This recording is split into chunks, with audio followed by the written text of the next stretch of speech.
Afrika yethu. Amen. Hallelujah. Amen. Ungakho ngithi uPaulo waseAfrika. Ndoza kanti Paulo weAfrika.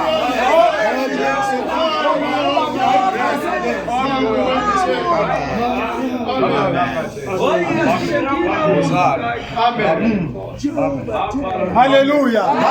Ngoba uma sengichaza lento kana ndozvitsanangura zvinhu izvi mina ngambona ngisasemncane. ini ndakamuona ndichiri mudoko Esa ngakumi achiuya kwandiri ngibonisa indlela yevangeli. achindiratidza nzira yevangeli. Kumela ke namhlanje nawe zvino nhasi newe azobonisa umoya wengcwele kaNkulunkulu. Afrika yethu. Ukuze ngesikhathi esiseleyo nisesenyameni ningabe nesalala ningabe nesihlala ngezingawuluko zabantu kodwa nethando kaNkulunkulu. Afrika yethu. Hallelujah. Ngalesi sikhathi nenguva dzino nisasenyameni. tiri panyamba Yekani ukuhlala ngeinkanuko zabantu. musagara. Hallelujah. Izinkanuko. musagara nokuchiva kwenyika. Hallelujah. Kuhle ngoba angithi sisesikoleni seSabatha. tiri pachikoro chesabata. Ukufunda kuphela. kudzidza hakuperi. Hlala sifunda. tinogara tichidzidza. Sizofunda size siyongelezwa. tinodzidza kusvika tapinda kudenga. Ngeke ngithi sizofunda size siyofa. handingati tichadzidza kusvika tafa. Abantwana bakaNkulunkulu akusekho kufa. nokuti kuvana vaMwari hakuchina Kodwa kufa. abantwana kaNkulunkulu kunokuphila okungapheli. kuvana vaMwari kunokurarama Ukuphila nokusingaperi. okunaphakade. kurarama nokusingaperi. Hallelujah. Amen. Yikoma sifundiswa indlela zikaNkulunkulu. kana tichidzidziswa nzira Ezinye dzaMwari zinameva. dzimwe dzine minzwa, Ezinye zibuhlungu. dzimwe dzinorwadza, Ezinye ziyakhuphukela. dzimwe dzinokwidzira. Akukho elula. hapana iri nyore. Bathi lapho kuya khona ezulwini. kunzira inoenda kudenga. Leyo ndlela engena ngasezulwini. nzira inopinda kudenga. Indlela encane kahle. inzira dikidiki. Baningi banamehlo. vanhu vakawanda vane meso Kodwa abayiboni. asi havaioni. Bona kuphela ngabamehlo kamoya. inoonekwa nevanhu vane maziso emweya. Wona amehlo kamoya ukubona indlela. munawo here maziso emweya. Afrika. Masingahlali phakathi kokulindawo. ngatisagara mukati Sihlale meinozvino lokuyolahla nje ugcine. tigarire kunoraswa. Hallelujah. Amen. Angithi nazi uSathane ubeke omunye nomunye umsebenzi wakhe. Hallelujah. Amen. Yazi leyo nto. munozviziva here kuti umwe satani uSathane uphe omunye nomunye la emhlabeni umsebenzi wakhe. kuti satani wakapa umwe nomwe basa rake. Hallelujah. Amen. Lo msebenzi ongafunwa uNkulunkulu. basa risingadiwe naMwari. Umsebenzi wokuhleka. basa rokunyeya. Umsebenzi wobufebe. basa rechihure. Umsebenzi wokuntshontsha. basa rokuba. Umsebenzi kaSathane. mabasa asatana. Hallelujah. Amen. Umsebenzi wokwenza kokubi lokho. mabasa akashata iwayo. Yikona uSathane lokho akuvumayo. zvino izvozvo ndo zvinobvumwa nasatani. Uma siphakathi kwakulindawo. kana tiri pamukati menzvimbo Bantwana ino bakaNkulunkulu. vana vaMwari Sifundisana ngomoya oyingcwele. tinodzidzisana nezvemweya Sifundisana mutsvene. ngendlela ezokuya ezulwini. tinodzidzisana nenzira yekuenda kudenga. Sifundisani ngokwako semhlabeni. hatidzidzisani zvepanyika. Hallelujah. Ngoba umhlaba usudlulile. nokuti nyika yatopfuura. Umhlaba usushabalele. nokuti nyika yatoparadzwa. Osusele isikhathi sika Jesu Kristu. kwasara nguva yaJesu Lapho Kristu. uphela yena wathi angisazi isikhathi. nokuti yeJesu wakati ina ndizivi nguva. Kodwa hlalani sekuthandazela. imi garai Ngoba mukunamata. isikhathi saziwa uNkulunkulu. nokuti nguva inozikanwa naMwari. Bongani kuNkulunkulu. tendai kuna Ngoba Jehovha. kuphela kungafike nakusasa. nokuti nguva yokuguma ingasvika Ningani mangwana. kuNkulunkulu. imi muri kuna Mwari. Ngoba senibusisiwe. imi matokombo. Ningathi maniphuma phakathi kwakulindawo. musati kana Sanihlanganyelana mazofanele nengcolosi zakaSathane. mozosangana ningiro za Satani uhleba motangisa kunyeya niqala ukukhuluma kabi ngabantu motanga kutaura zvakashata pamusoro pavanhu haleluya bani ngabalingisi bokwenza ubuhle ivai vaitwe zvakanaka nisebenzele uNkulunkulu mutshandire Mwari ukushumayela ivangeli kuparidza evhangeri akusikuma phakathi kwakulindawo vula umlomo ume hazvirevi kumira panzvimbo ino uchitaura imisebenzi yenu mabasa enyu amunoitawo le misebenzi abaze banibuze ngako ukuthi hayi wena kanti wabanjani mabasa anoita kuti mubvunzwe kuti ko zvamboita seiko noma iwe sebekuthuka uthukutheli nyangwe ivo vakakutuka utsa noma bekukhuluma unandaba nyangwe vanhu vakakutaura una basa nazvo haleluya inhliziyo zethu zinokumnene Chichendera mrairo washe chichendera mangwana chichendera mrairo washe chichendera masishe chichendera mrairo washe chichendera paunofamba chichendera mrairo washe chichendera pose paunotaura chichendera mrairo washe chichendera mangwanane chichendera mrairo washe chichendera masikate chichendera mrairo washe chichendera msuvare sabata chichendera mrairo washe chichendera msuvare sabata chichendera mrairo washe chichendera mangwanane chichendera mrairo washe chichendera masikate chichendera mrairo washe chichendera madekwana chichendera mrairo washe chichendera pose paunotaura chichendera mrairo washe chichendera pose paunogara chichendera mrairo washe chichendera mangwanane chichendera mrairo washe chichendera masikate chichendera mrairo washe chichendera madekwana chichendera mrairo washe chichendera pose paunofamba chichendera mrairo washe chichendera mrairo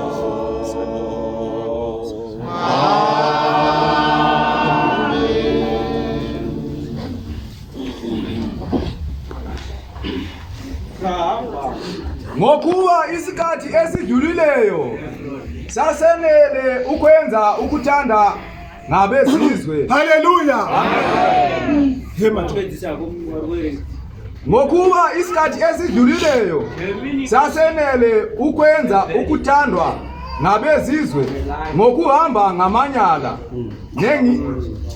nangezingawuko nangokudakwa nangokuminza nangokuxokozela nangokukhonza izithombi ekuyishilo bayamangala ngokungagijimeli kwenu kulowo msindo wokushinga kwabo haleluya nayo into bengisho ezvi zvino zvandachitaura Africa ngithe mina ndati ini abantu basemhlabeni vanhu vemunyika bayamangala vanoshamiswa ukuthi kanti kungani ningahlanganyeli nabo kuti nemhaka yeko musingasangani navo kungani ningenzi imisebenzi le abayenzayo nemhaka ye musingaiti mabasa kanti avanoita kungani ningaphuzi nemhaka ye musinganwi doro kanti kungani ningahlebi nemhaka yeko musinganyeyi haleluya ngoba nina namukelisa umusa ngoba nokuti imi makagamuchidzwa nyasha ngoba nina nathola uJesu nokuti imi makawana jesu owathuma uErnest Paul Mashwa Africa akatuma muranda wake ukuthi kuAfrica azonikhulula nina kuti azokusunungurai insuku zokugcina kwamazuva anokupedzisira haleluya ngoba bathi bona nokuti vanoti ivo emhlabeni umubabuza ukuthi umubatshela ngokuthi umhlaba uzophela nokuti kana uchivaudza kuti nyika ichaguma bethi kuphela komhlaba ukufa kwakho vanoti kuguma kwenyika haleluya amen ngoba ngithi bona abanawo amehlo kamoya havana maziso abazi amoya ukuza ngaphambili kwabo havazivi zvinouya mberi abazi kwavo ukuzobehlela havazivi zvichavawira nangesikhathini sikanowa nenguva dzanowa bathi nowa batshela ukuthi he madoda asakheni umkhumbi nowa achivaudza kuti ngativake ingarava bathi ungazosidelela vati haiwe usazoti Ngekuzosidelela derera panapa bakho. usazotiudza zvinhu zvako kade babehlala besitshela lezo zinto vakanguva vatiudza zvinhu izvo vele imvula ihlala inetha mvura yakagara ichinaya sikhathi nesikhathi lana emhlabeni nguva nenguva haleluya babengazi ukuthi kuzofika lolu suku lokugcina vakanga vasingazivi kuti pachazosvika kuthe masekuqala imvula inetha pakazotanga mvura kunaya bajabula vakafara baphuza vakanwa benza konke okubi vakaita zvose zvakaipa bevalekile ebusweni babo vakanga vakavharika meso ileso kwavo sikhathi sokugcina kwabo nakanga iri nguva yekuguma kwavo haleluya thina-ke kulo mhlaba manje zvino isu panzvimbo kune nyika panguva ino yatikurarama sibekelwe umlilo takaisirwa moto loyo mlilo loyo moto uyu usuvele uyashisa phakathi kwenhliziyo zethu uri kupisa mmoyo yedu haleluya usuvele uyabakhetha abantu uri kusarudza vanhu usuvele uyakwenza lokho okufanele uri kuita kuti vanhu vaite zvakafanira haleluya amen masingalahleki ngensuku zokugcina ngatisarasikai nemazuva ekupedzisira nokuti nguva dzapera uNkulunkulu okusele ukuthi nje abhidlise kuphela chasara ndechekuti jehovha aparadze ingelo zakhe seyithumelile wakatotumira vatumwa vake haleluya animangali ngani abathatha abantu Ndidzidzisai vana venyu nzira. haleluya animangali ngani uyabakhetha abantu bakhe hamushamisikiseko kuti jehovha ari kusarudza vanhu vake ubele uyabathatha kancane kancane ari kuvatora zvishoma nezvishoma ngoba isikhathi salele nokuti nguva dzakwana nakho kumsebenzi wenu nina nisele zvino heri basa kwamuri imi masara nisasalele ukuthi nishumayele leli vangeli paridzai iri ivhangeri ukuze laba bangakafiki bakubone lokho kuti avo vasati vasvika vazvione izvi baze bangene endlini kaNkulunkulu vapinde muimba yamwari haleluya njengoba bengisho mina nokuti ndambotaura ndichiti ngithi mina selokhe ngazalwa kubva pandakazvarwa ngingakaze ngizwe umuntu othandazela omunye azavuka ndakandisati ndambonzwa munhu anoteurira mumwe munhu achimuka abakhokheli bamanga ndaingomva chete vatungamiri venhema umhlaba vari pane abathenga abantu ukuthi bazenze abafile kuti vanhu vanotenga vanhu kuti vazviite vanhu haleluya vakafa yazi amandla kaNkulunkulu munoziva simba ramwari uvela kuthathe wena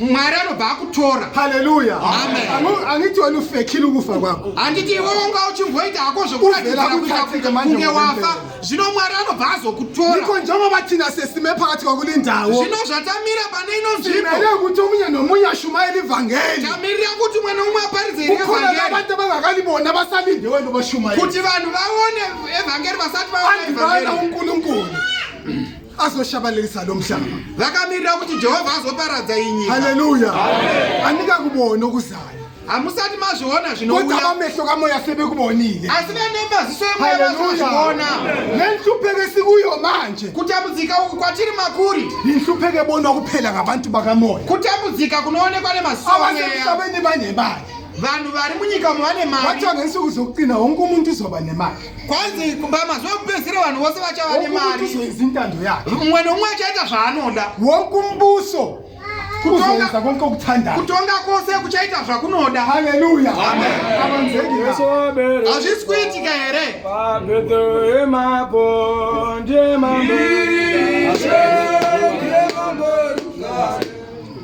Africa.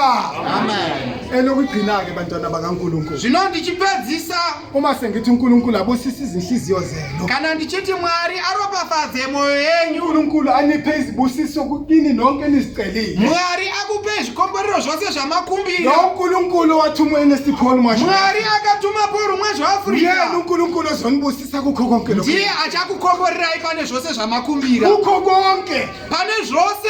Omunye ngamunye phakathi kokulinda. Mumwe nomumwe pane ino nzvimbo. Zihlambululeni. Zvireururei. Vumani izono zenu. Bvumai zvivi zvenyu. Nihleli lapho enihleli khona. Makagara ipapo panzvimbo dzamakagara. Yona mihla ngemihla. Nokuti tose tinotadza Kodwa mazuva siwazi ose. ukuvuma phambi kaNkulunkulu. Hatigoni kuvhuma Kanti pamberi yiyo paMwari. iqhakathekile phakathi kaNkulunkulu. Ndicho chinhu chakakosha kuna Yinto Mwari. ebaluleke kuJehova. Ndicho chinhu chakakosha kuna Mwari. Vuma ububi bethu Kuti tibvume kutadza ukuze kwedu. uNkulunkulu asamukele. Kuti Mwari atigamuchire. Haleluya. Umusa kaNkulunkulu uhlale nani. Kuti mweya waMwari ugare nesu. Amandla kaNkulunkulu ahlale Simba nani. raMwari rigare nesu. Vumani kubana lithandazela abantu baphole. Vumai kutaurira vanhu Vumani kubana vachipora. busisa abantu babusiseke. Vumai kukomborera vanhu vachikomborereka. Ngegama likaJesu Kristu. Nezita Wathuma raJesu. uNesti Paul Mwasha. Wakatuma Paul Mwasha Ukuzophumuza Afrika. laba bakholwayo. Zozorodza avo vanotenda. Umsindisi. Kuti Jesu Laba muponesi. bakholwayo. Kune vose Ukuthi vanotenda. uNkulunkulu khona phakathi Kuti kwakulomhlaba. Mwari aripo. Uma ngabe awukholwa. Kana usingatendi. Ithuba lakho namhlanje. Inguva yako nhasi. Vuma ukuthi uJesu akusebenzise.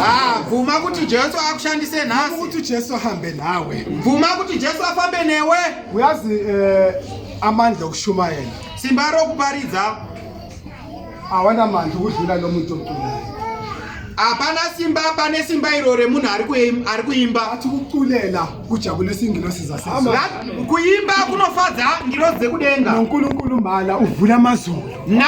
Mwari anobva avhura matenga. Athela umoya wakho ingcwele phezulu. Awobva adira mweya mutsvene pamusoro pevanhu Namhlanje vake. wonke umuntu obeneyinkinga zakhe. Zvino nhasi vose ungava nematambudziko. Usindisiwe ngegama likaJesu. Vanhu vapoyesa nezita ramambo Jesu. Ngoba uJesu yinqaba. Nokuti Jesu uJesu Kristu yinqaba. nokuti Jesu anokunda zvose. uJesu Kristu wenza konke. Jesu anoita zvese. Kana umusa wakhe awenza. Tarisai nyasha dzake dzaaita. Wathumela ingilosi yakhe. Wakatumira ngirozi yake. Ithenga ukubona ukuthi ngeke wenze lo msebenzi yodwa. Tarisa kuti hapana here basa raangakuitira. Haleluya. Amen. Uthema ke bona ukuthi ngeke awenze lo msebenzi eyedwa. Akati aona kuti handingagoni kuita basa iri ndiri ndega. Wathuma nabafundi bakhe. Wakatumira navadzidzi vake. Amabishop. Pakauya mabhishopi. Abafundisi. Pakauya vafundisi. Esibabiza abavangeli. Pakauya vavhangeri. Nabashumayeli. Navaparidzi. Nabonobhala. Navanyori. Ingilosi zikaNkulunkulu. Kuti vave ngirozi dzaMwari. Ihlalele ukushumayela ivangeli kaJehova. Takagarira kuparidza evhangeri raMwari. Ezindlini zenu. Kuti kana makagara kudzimba dzenyu. Fundani ukubusisa. Dzidzai kuropafadza. Lapho benithuka khona.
Africa. Amen. Hallelujah. Amen. Ngakho kokugcina engimshiyela khona manje.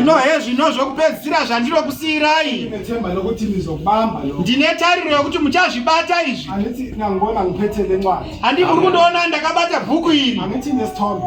Handiti pane mufananidzo. Esikabani nesithombe.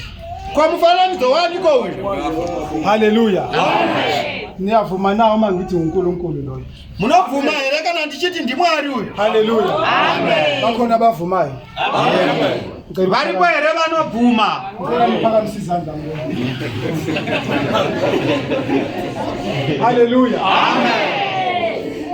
Ngiyabonga kubantwana bakaNkulunkulu. Ndinotenda kwamuri vana vaMwari. Yazi wayi ngisho kanjalo. Munoziva kuti nemhaka yeni ndichidaro. Angithi siyashumayela. Handiti tiri kuparidza. Sishumayela nangamaculu. Tichiparidzazve nokuimba. Uma ngishuta mina isithombe sami bese nginikhomba nizothi ubani. Kana ndikazvishuta ini mufananidzo wangu munoti ndinani? Angithi nizothi umazibuko. Handiti munoti ndimazibuko here. uNkulunkulu naye uthe. Zvino Mwari wati. Achitaura Mweya Mutsvene. Wathi asibumbe umuntu ngomfanekiso. Ngatigadzirei munhu nemufananidzo wedu. Okusho ukuthi wabumba umuntu ngomfanekiso kaNkulunkulu. Kureva kuti wakaita munhu nemufananidzo waMwari. Hallelujah. Amen. Okusho umuntu nguNkulunkulu. Kureva kuti munhu ndiMwari. Hallelujah. Amen. Ngoba isithombe sakhe leso. Nokuda kokuti mufananidzo wake uyu. Hallelujah. Amen. uJesu ngokuzalwa wazalwa ngenyama. Jesu achizvarwa wakazvarwa nenyama. Hallelujah. Amen. Kodwa ngumoya kaNkulunkulu. Asi ari mweya waMwari. Eyindodana ethandiwe kaNkulunkulu. Ari mwanakomana anodiwa naMwari. Hallelujah. Amen. Uthe masenyuka ezulwini. Akati akukwidza kuenda kudenga. Wathi ngize nithumela umsizi. Akati ndichakutumirai mubatsiri. Mweya Mutsvene. Hallelujah. Amen. Sisiza kukho konke. Kuti akubatsirei pane zvose. Hluphekeni zenu. Akutambudzika. Nasekukhaleni kwenhliziyo zenu. Pakutema kwemoyo yenyu. Nawo umsizi. Amen. Uyu ndiye mubatsiri uyu. Hallelujah. uNkulunkulu abusise ukufundisa kwezibhakela.